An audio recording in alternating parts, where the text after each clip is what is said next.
Continue to talk about the Democratic National Convention. We're joined now by two guests. Joining us from Berkeley, California is Robert Reich, who served as Labor Secretary under President Clinton and is a professor at the University of California, Berkeley. And here in Philadelphia is Chris Hedges, Pulitzer Prize-winning journalist. His most recent book is Wages of Rebellion, The Moral Imperative of Revolt. And I'd like to begin with Robert Reich. You were a Bernie Sanders supporter. You're now backing Hillary Clinton. You're not at the convention, but your perspective on what you saw last night and the possibility of the Democratic Party uniting behind Hillary Clinton or a group of the Sanders supporters going with Jill Stein. Well, it's very hard to tell what the delegates are going to do, and it's very hard to tell, even harder to tell what the electorate is going to do. This is a very agonizing time for many Bernie Sanders supporters.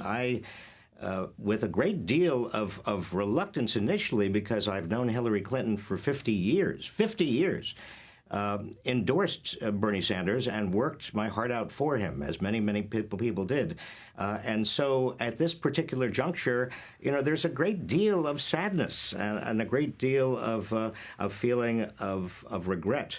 But having worked so long and so many years for basically the progressive ideals that Bernie Sanders stands for, I can tell you that the movement is going to continue. In fact, it's going to grow.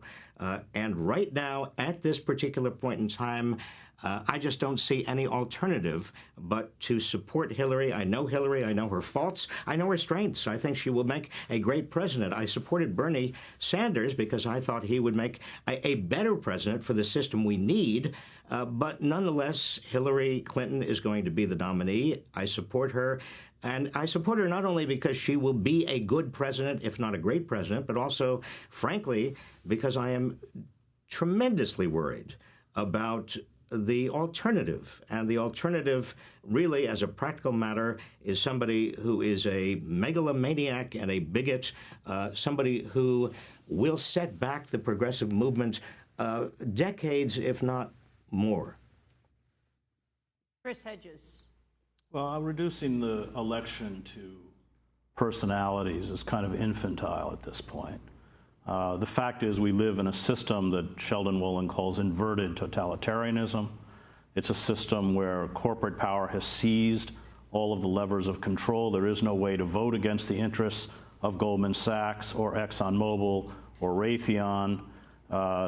We've lost our privacy. We've seen under Obama an assault against civil liberties that has outstripped what George W. Bush carried out. We've seen the executive branch misinterpret the 2001 authorization to use military force act as giving itself the right to assassinate American citizens, including children. I speak of Anwar al-Awlaki's 16-year-old son. We have bailed out the banks, pushed through programs of austerity.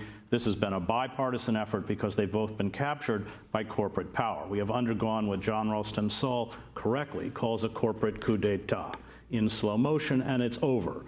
I just came back from Poland, which is a kind of case study of how neoliberal poison destroys a society and creates figures like Trump. Poland has gone, I think we can argue, into a neo-fascism. First, it dislocated the working class, deindustrialized the country. Then, in the name of austerity, it destroyed public institutions, education, public broadcasting, and then it poisoned the political system. And we are now watching in Poland them create a 30,000 to 40,000 armed militia. They have an army. The parliament, nothing works. And I think that this political system in the United States has seized up in exactly the same form. So is Trump a repugnant personality? Yes, although I would argue that in terms of megalomania and narcissism, Hillary Clinton is not far behind. But the point is we've got to break away from, which is exactly the narrative they want us to focus on. We've got to break away from political personalities and understand and examine and critique the structures of power. And in fact, the Democratic Party, especially beginning under Bill Clinton, has carried water for corporate entities as assiduously as the Republican Party. This is something that Ralph Nader understood long before the rest of us. and stepped out very courageously in 2000. And I think we will look back on that period and find Ralph to be an amazingly prophetic figure. Nobody understands corporate power better than Ralph. And I think now people have caught up with Ralph. And this is, of course, why I support Dr. Stein and the Green Party. We have to remember that 10 years ago, Syriza, which controls the Greek government, was polling at exactly the same spot that the Green Party is polling now, about 4%. We've got to break out of this idea that we can create systematic change within a particular election cycle. We've got to be willing to step out into the political wilderness, perhaps for a decade. But on the issues of climate change, on the issue of the destruction of civil liberties, including our right to privacy, and I speak as a former investigative journalist, which doesn't exist anymore because of wholesale government surveillance. We have no ability, except for hackers. I mean, this whole debate over the WikiLeaks is insane. Did Russia? I've printed classified material that was given to me by the Mossad, but I never exposed that Mossad gave it to me. Is what was published true or untrue?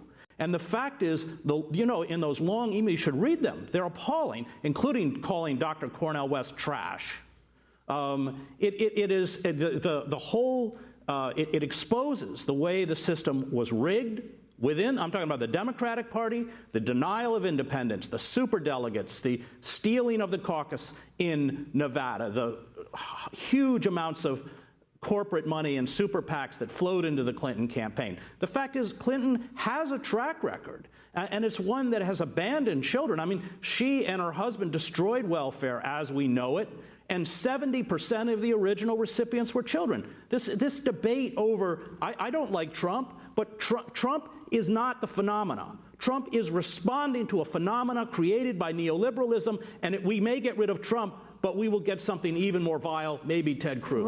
Robert Reich, I remember you on Democracy Now! Talking about your time as Labor Secretary when President Clinton signed off on welfare reform.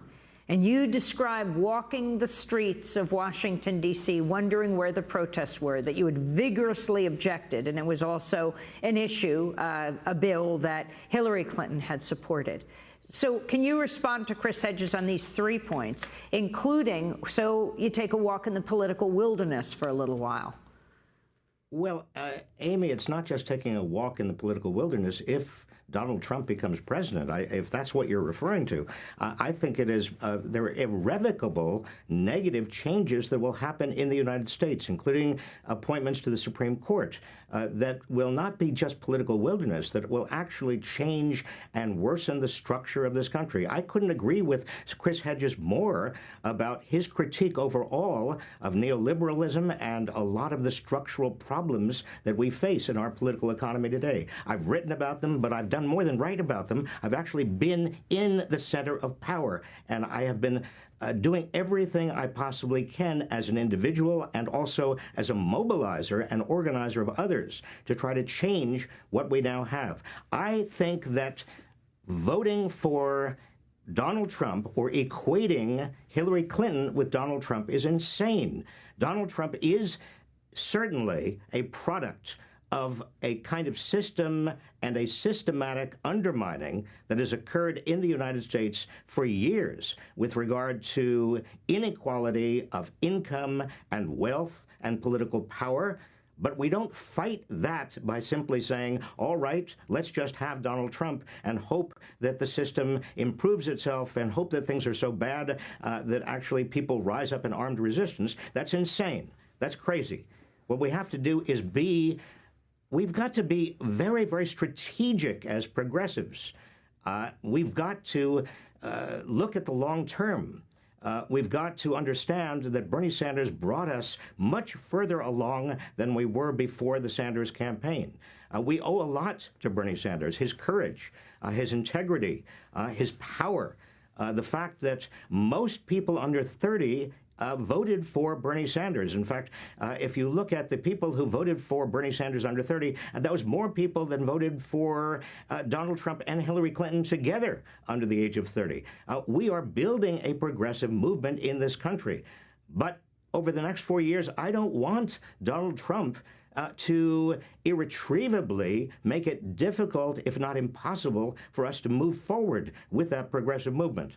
Now, I understand Hillary Clinton is not perfect. I've known her, as I said before, for 50 years. I met her when she was 19 years old. I know her strengths, and I know pretty well her weaknesses. She is not perfect. And as Chris says, you know, she is also very much a product of many of the problems structurally in this country right now. We fight those structural problems. Yes, hand in hand, Chris, with you, shoulder to shoulder. I'm very short. Maybe it's my shoulder and it's your rib cage. But it doesn't matter. We continue to fight. I will continue to fight. Many people who are watching and listening will continue to fight. We must continue to mobilize. I hope Bernie Sanders does what he implied he would do last night, and that is carry the movement forward, lend his name, his energy, his email list.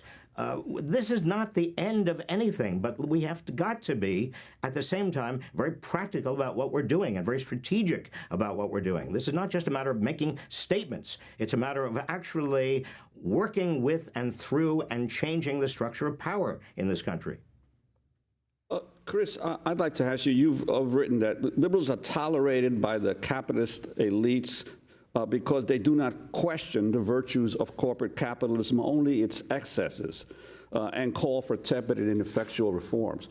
Could that have also been said of FDR in the 1930s? Because you were one of the folks who did not back Bernie Sanders from the beginning. So I didn't back Bernie Sanders because, and Shama Sawan and I had a discussion with him before, because he said that he would work within the democratic structures and support the nominee. I think we have now watched Bernie Sanders walk away from his political moment. I think he will come to deeply regret what he has done. He has betrayed these people who believed in this political revolution. We heard the same kind of rhetoric, by the way, in 2008 around Obama. A political campaign raises consciousness, but it's not a movement. And what we are seeing now is furious spin. I listened to Ben Jealous just do it, from the self-identified liberal class. And they are tolerated within a capitalist system because in a moment like this, they are used to speak to people to get them to betray their own interests in the name of fear. And I admire Robert and have read much of his stuff and like his stuff, but if you listen to what he's been saying, the message is the same message of the Trump campaign, and that is fear. And that is all the Democrats have to offer now and all the Republicans have to offer now. And the fact is, from climate change alone, we have no time left. I have 4 children. The future of my children, by the day, is being destroyed because of the fact that the fossil fuel industry, along with the animal agriculture industry, which is also as important in terms of climate change, are destroying the ecosystem on which we depend for life, and neither party has any intention to do anything about it. What should Bernie Sanders have done? Bernie Sanders should have walked out and run as an independent. And defied the Democratic Party. Take up the invitation of Dr. Jill Stein and run on the ticket. She offered to let him run on the top of the ticket. That's what he should have done. And the fact is, let's not forget that Bernie has a very checkered past. He campaigned for Clinton in '92. He campaigned for Clinton again in '96, after NAFTA, the greatest betrayal of the working class in this country since the Taft-Hartley Act of 1948. After the destruction of welfare, after the omnibus crime bill that exploded the prison population, and, we now have, it's just a monstrosity what we've done. 350,000 to 400,000 people locked in cages in this country are severely mentally ill. Half of them never committed a violent crime. That's all Bill Clinton, and yet he went out and campaigned. In 2004, he called on Nader not to run, to step down, so we could support a war candidate like John Kerry. And I'm listening to Jealous before talk about the Iraq war. 60% of the Democratic senators voted for the war, including Hillary Clinton. The idea that somehow Democrats don't push us into war defies American history. Robert Reich. Well, all I can say is that at this particular point in time, I mean, again, many of the things that Chris Hedges is saying, I completely agree with. The real question here is, what do we do right now? And what do we do to mobilize and organize a lot of people out there who right now are not mobilized and organized? And how do we keep the energy building? I disagree with Chris with regard to Bernie Sanders. I think Bernie Sanders has been a great and is a great leader right now of the progressive cause. What I think we ought to do is develop a third party outside the Democratic and Republican parties, maybe the Green Party, so that in the year 2020, 4 years from now, we have another candidate. It may be Bernie Sanders. I think he's probably going to be too old by then. But we have a candidate that holds the Democrats accountable, that provides a vehicle for a lot of the energy of the Bernie Sanders movement to continue to develop, that fields new candidates at the Senate, in Congress, at the state level, that actually holds Democrats' feet to the fire and Republicans' feet to the fire, that develops an agenda of getting big money out of politics and severing the link between extraordinarily concentrated wealth and political power in this country.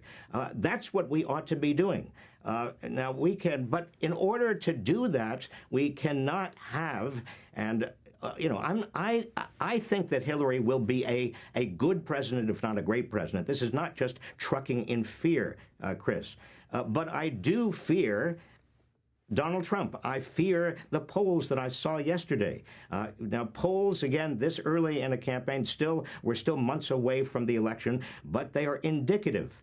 They show Donald Trump doing exceedingly well, beating Hillary Clinton. And right now, given our two-party system, given our winner-take-all system with regard to the Electoral College, it's just too much of a risk to go and to say, well, I'm going to vote. I'm not going to vote for the lesser of two evils. I'm going to vote exactly what I want to do. Well, anybody can do that, obviously. This is a free country.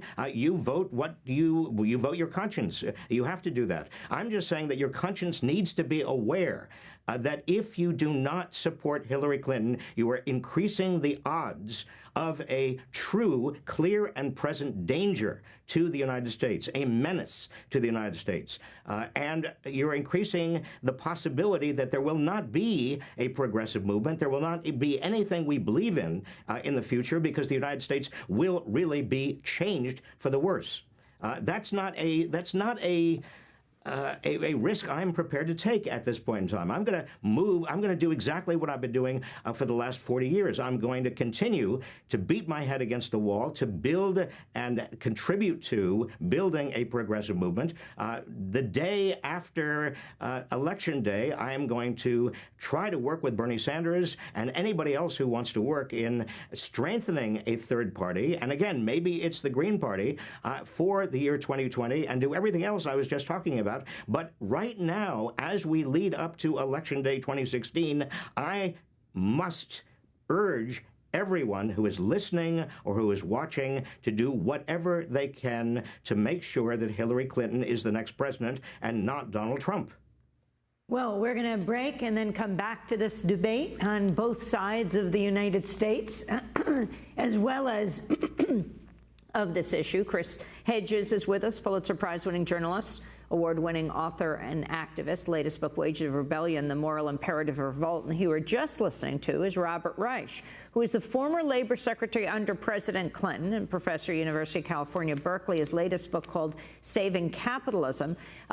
He was a Bernie Sanders supporter and now says he will vote for Hillary Clinton.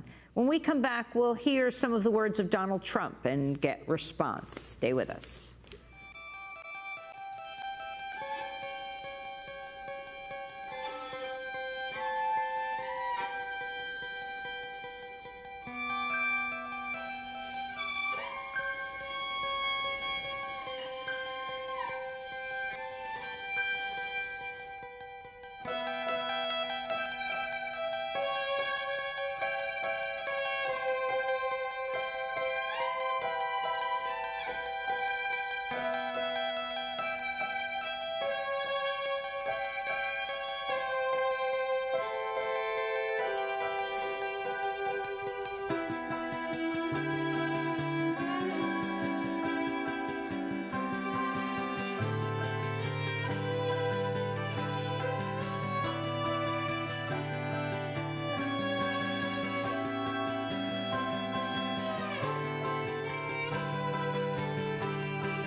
opening ceremony by Laura Ortman. This is Democracy Now!, democracynow.org, our special for this 2 weeks, Breaking with Convention, War, Peace, and the Presidency. I'm Amy Goodman with Juan Gonzalez. Well, in a moment, we'll return to our debate between Robert Reich and Chris Hedges. But first, let's turn to Donald Trump's nomination speech at the RNC in Cleveland last Thursday. Trump said Sanders supporters would vote for him in the fall. I have seen firsthand how the system is rigged against our citizens, just like it was rigged against Bernie Sanders. He never had a chance, never had a chance. But his supporters will join our movement because we will fix his biggest single issue, trade deals that strip our country of its jobs and strip us of our wealth as a country. Millions of Democrats will join our movement because we are going to fix the system so it works fairly and justly for each and every American. That was Donald Trump talking at the convention in Cleveland. Robert Reich, interestingly, Donald Trump and Chris Hedges agree on one thing, that free trade deals that both the Republicans and Democrats have negotiated over the past few years, especially NAFTA, have been disastrous for the American people. You were part of the Clinton administration when NAFTA was passed. Talk about this, the impact that Trump is utilizing among white workers in America over the issue of free trade. Well, Donald Trump is clearly using trade and also immigration as vehicles for making the people who have really been hurt by trade, by globalization, feel that he's going to somehow be on their side. He's not going to be on their side. Trump is right in the very, very narrow respect that trade has hurt very vulnerable people, working class people. The burdens of trade have been disproportionately fallen on those people who used to have good unionized jobs in America. And the failure of NAFTA and also the WTO, the World Trade Organization, Chinese ascension into the WTO, all of those Clinton-era programs, the failure was, number one, not to have nearly strong enough and enforceable enough labor and environmental side agreements. Number two, not to have adjustment mechanisms here in the United States for people who lost their jobs to help them get good jobs that were new jobs for the jobs they lost. The winners in trade could have compensated the losers and still come out ahead, but they did not. And that is a structural political problem in this country that we have to address. It is also a problem with regard to technological displacement. It's not just trade. Technology is displacing and will continue to displace and will displace even more good jobs in the future, but we have absolutely no strategy for dealing with that. And right now, the burdens of technological displacement are falling once again on the working middle class, lower income people who have very, very few alternatives, driving a greater and greater wedge between those who are lucky enough to be have rich parents or be well educated or be well connected and everybody else. We cannot go on like this is unsustainable. And Donald Trump and Bernie Sanders are symptomatic. Their rise are both symptomatic of this great wave of anti-establishment anger that is flooding American politics. Although on the one side you have authoritarian populism, and on the Bernie Sanders side you have a political revolution. I prefer the political revolution myself. I'm going to continue to work for that political revolution. Well, I think we have to acknowledge two facts. We do not live in a functioning democracy, and we have to stop pretending that we do. You can't talk about, when you eviscerate privacy, you can't use the word liberty. That is the relationship between a master and a slave. The fact is, this is capitalism run amok. This whole discussion should be about capitalism.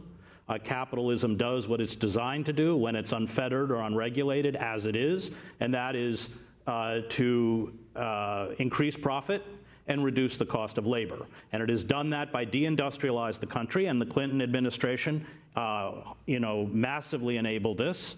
We're sitting here in Philadelphia. The last convention was in Cleveland. These are Potemkin villages where the downtowns are Disneyfied, and 3 and 4 blocks away, people are living in appalling poverty. We have responded to surplus labor, as Karl Marx says, in our deindustrialized internal colonies, to quote Malcolm X, by putting poor people of color in cages all across the country. Why?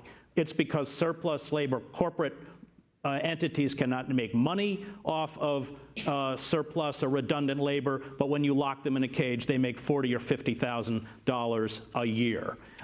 This is the system we live in. We live in a system where, under Section 1021 of the National Defense Authorization Act, the executive branch can put the soldiers in the streets in clear violation of the 1878 Posse Comitatus Act to carry out extraordinary rendition of American citizens who are deemed to be quote-unquote terrorists, strip them of due process, and hold them indefinitely in military facilities, including in our black sites. We are a country that engages in torture. Robert talks about, building movements. You can't build movements in a political system where money has replaced the vote.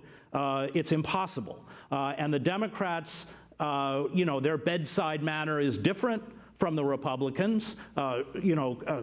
Trump is this kind of grotesque figure. He's like the used car salesman who rolls back to the speedometer, but Hillary Clinton is like the managers of Goldman Sachs.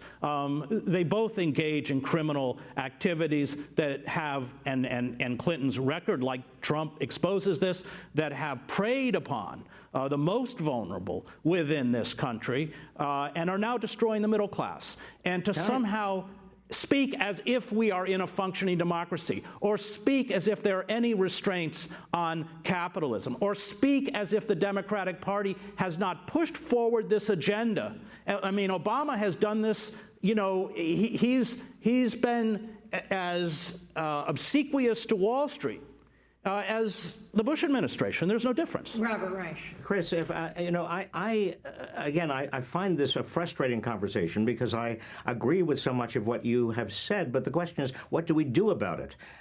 We are in a better position today in the sense that Bernie Sanders has helped mobilize, organize, and energize a lot of Americans and educated a lot of Americans about the very issues that you have talked and written about and I have talked and written about. But it is the question is, what is the action? What is the actual political strategy right now? And I think the political. Well, let me just put in my 2 cents. I think political strategy is not to elect Donald Trump, to elect Hillary Clinton, and for 4 years to develop an alternative, another Bernie Sanders type candidate with an independent party outside the Democratic Party that will take on Hillary Clinton, assuming that she is elected and that she runs for re-election, and that also develops the infrastructure of a third party that is a true new progressive party. Well, that's precisely what we're trying to do. There is a point where you have to, I want to keep quoting Ralph, but where you have to draw a line in the sand. And that's part of the problem with the left, is we haven't. I covered the war in Yugoslavia, and I find many parallels between what's happening in the United States and what happened with the breakdown of Yugoslavia. What is it that caused this country to disintegrate? It wasn't ancient ethnic hatreds. It was the economic meltdown of Yugoslavia and a bankrupt liberal establishment that, after the death of Tito, until 1989 or 1990, spoke in the language of democracy but proved ineffectual in terms of dealing with the plight of working men and women who were cast out of state factories, huge unemployment, finally hyperinflation. And the fact is that these neoliberal policies, which the Democratic Party is one of the engines for, have created this right-wing fascism. You can go back, this proto-fascism. You can go back and look at Weimar, and a republic was very much the same. So it's completely counterintuitive. Of course I find Trump a vile and disturbing and disgusting figure, but I don't believe that voting for the Democratic establishment. And remember that the two insurgencies, both within the Republican Party, were against figures like Hillary Clinton, who spoke in that traditional feel-your-pain language of liberalism while assiduously serving corporate power and selling out working men and women. And they see through the con. They see through the game. I don't actually think Bernie Sanders educated the public. In fact, Bernie Sanders spoke for the first time as a political candidate about the reality the public was experiencing, because even Barack Obama, in his State of the Union address, was talking about economic recovery and everything was wonderful, and people know that it's not.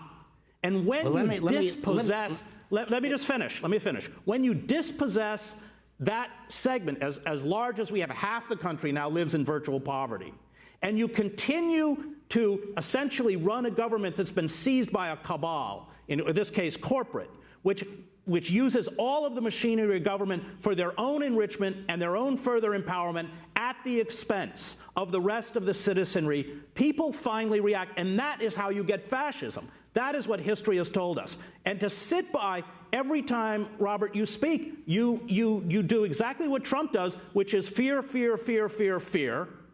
And the fact that we are going to build some kind of amorphous movement after Hillary Clinton, it's just not the way it works. Let me try to inject. Let me try to inject some hope in here in this discussion rather than fear.